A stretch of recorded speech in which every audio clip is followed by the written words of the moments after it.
Grey Wolf presents.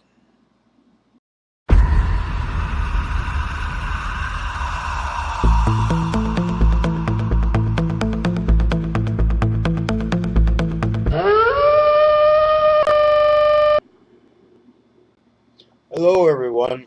Before I get into this little bit about my history, I did small town TV for some time. You wouldn't have heard of me or the town, it was that small. Then I got into field research for a museum, researching native and settler history before it completely disappeared. That was a fun time. Anyway, I've been trying to draw some correlations into this cloaking business with Bigfoot, other cryptids, and even a deer I came across in one video. I did have an experience. I've had a few experiences, and one of them was kind of frightening. I shot a video in the studio for the TV station. There were three participants. This is back in days of VHS tape. So I turned the camera on. We did the shoot, and it was a good one. No editing required. I turned the camera off. But I had a habit of putting the tape in the monitor, excuse me, please, and just slowing everything down, checking here and there sort of randomly for glitches in tape, because quite often they were, and you had to edit them out. And in those days, well, that's what it was you had to do. Anyway, in this particular one, I came across 6 frames where there was no one in front of the camera. The studio, the chair, the paintings on the wall, the little table with the flowers on, everything was there. No people. And I'd never turned the camera off.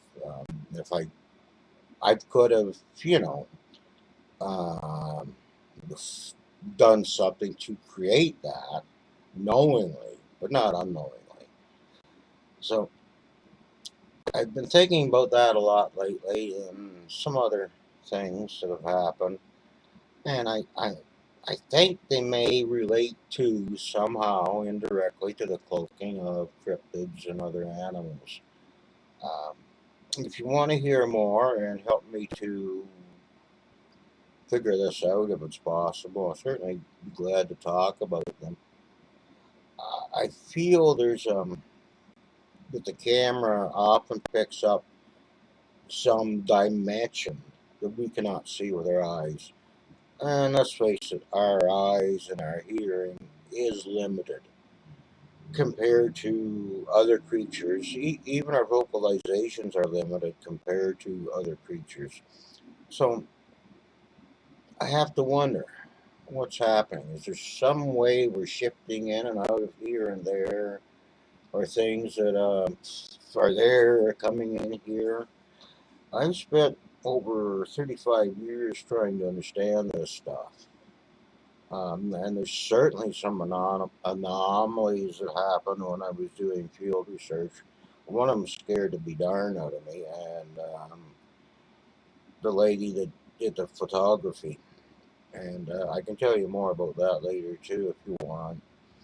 And I've also come to believe, like the old timers, natives, that there's some places you shouldn't go in the forest. You just should not go.